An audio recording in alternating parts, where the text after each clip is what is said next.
Welcome back to the channel. In this video we are going to look at the following WWE news and rumors, major Hell in a Cell plans leaked, and major plans for John Cena's WWE return have been revealed. We are also going to look at the best and worst of this week's episode of WWE SmackDown, which will include the return of Aleister Black on SmackDown, big mistake made with a title feud, and more. Don't forget to drop a like and subscribe for more wrestling content. SmackDown was excellent this week in the fallout of WrestleMania Backlash. They were consistent before the pay-per-view, and they're planning to keep the momentum going on Friday nights. With 2 months still left before crowds return full-time, there's a lot of build and excitement on the Blue brand. The road to Hell in a Cell 2021 began, and SmackDown laid the foundation on the May 21st episode. Here are the best and worst bits from the show this week. Number 3, Best. The return of Aleister Black on SmackDown. He's back.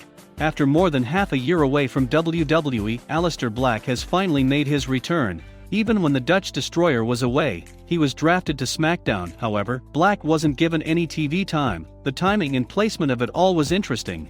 The main event of SmackDown was a fatal four-way match where Apollo Crews put the Intercontinental Championship on the line. He faced Kevin Owens, Sami Zayn, and Big E. While the bout was great and explosive, it ended with a shocker. Aleister Black, whose impending return has been teased on SmackDown for a month now, finally made his way to the ring and took out Big E for some reason. This is where it's all a bit odd. Why Big E?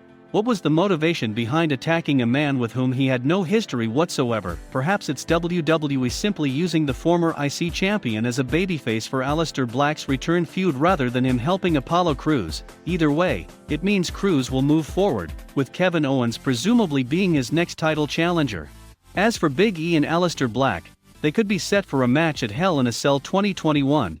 It would mark Aleister Black's first pay-per-view match in a year, as he hasn't competed in one since Money in the Bank 2020.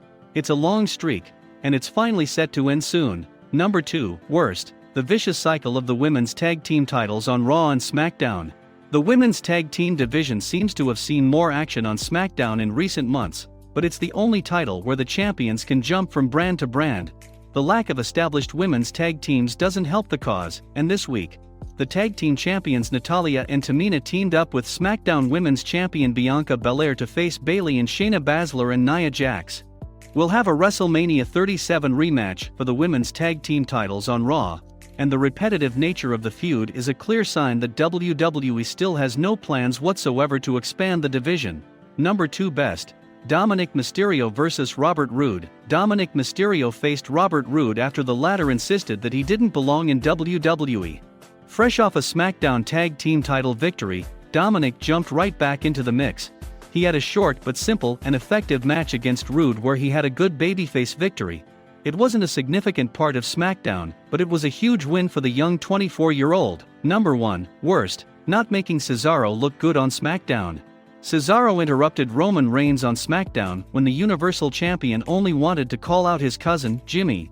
Cesaro asked for another title shot at Hell in a Cell, and before Reigns could even properly respond, Seth Rollins came out and attacked him from behind. Rollins brutalized the Swiss Cyborg and ensured he left the Thunderdome on a stretcher. The Messiah then confronted Cesaro as he was being taken away from the building, and went psychotic, which was a good bit of character work. But the fact that Cesaro has to look bad all the time is negative, and there's still a lot of work left to be done with him. Number 1, Best. The Shinsuke Nakamura-King Corbin feud. Nakamura and King Corbin have low-key been having a great feud on SmackDown. It's a simple storyline, one based on Nakamura taking Corbin's crown.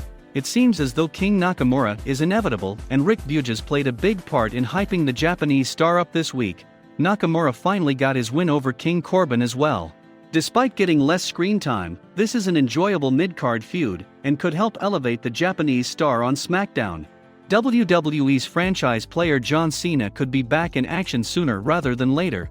The 16-time world champion has transitioned into a part-timer for WWE since 2017 and is focused on his acting career. However, according to Wrestling Observer via CSS, WWE is currently planning for Cena to appear on their first show back with live fans.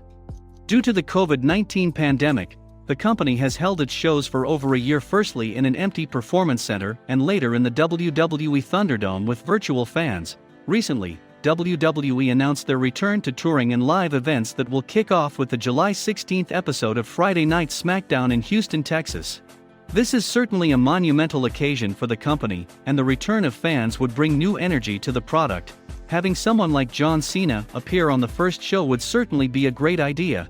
John Cena's last appearance for WWE came at WrestleMania 36, where he took on The Fiend Bray Wyatt in the bizarre cinematic-styled Firefly Funhouse match. It was Wyatt who picked up the victory, taking revenge for his loss against Cena at WrestleMania 30.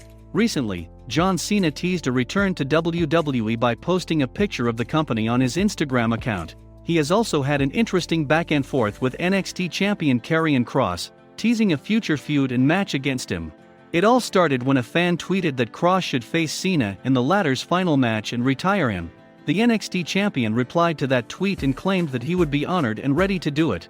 Following that, John Cena and Karrion Kross posted pictures of each other on their respective Instagram accounts, hyping up fans for a potential feud between the two. If Cena does appear on the first show with the fans back, it is to be seen what plans WWE has for him. Will it lead to a feud, or will it just be a one-off appearance from the leader of Cenation? Comment down and let us know your thoughts on a potential John Cena return. After a stellar WrestleMania backlash, WWE's next major show, Hell in a Cell, will take place in June. A big match currently being planned for the pay-per-view is Drew McIntyre vs. Bobby Lashley for the WWE Championship inside Hell in a Cell. McIntyre and Lashley have been at loggerheads since the latter won the WWE Championship earlier this year. The two men faced each other at WrestleMania 37, and then were part of a triple threat match at WrestleMania Backlash as well. During both cases, the Scottish Warrior failed to win the WWE Championship from Bobby Lashley. Dave Meltzer of Wrestling Observer Newsletter has now stated that another match between the two men is likely to take place inside Hell in a Cell next month. Here's what Meltzer noted. So Hell in a Cell is being moved to June 20th without any Hell in the Call program being at the level one would expect for such a show. Hell in a Cell should be the culmination of a feud, and the only program that appears at this point to be ready for it would be Bobby Lashley vs. Drew McIntyre for the WWE title. WWE will be backing themselves into a corner by pitting former Royal Rumble winner Drew McIntyre against Lashley at Hell in a Cell, because if McIntyre fails to beat Bobby Lashley for the third time, then it will significantly derail his momentum. It has also been previously reported that McIntyre is slated for a lengthy program with Jinder Mahal over the summer. However, it is not known at this point if that feud will be for the WWE Championship. Bobby Lashley may not lose the WWE title anytime soon, at least until the crowds return to arenas in July.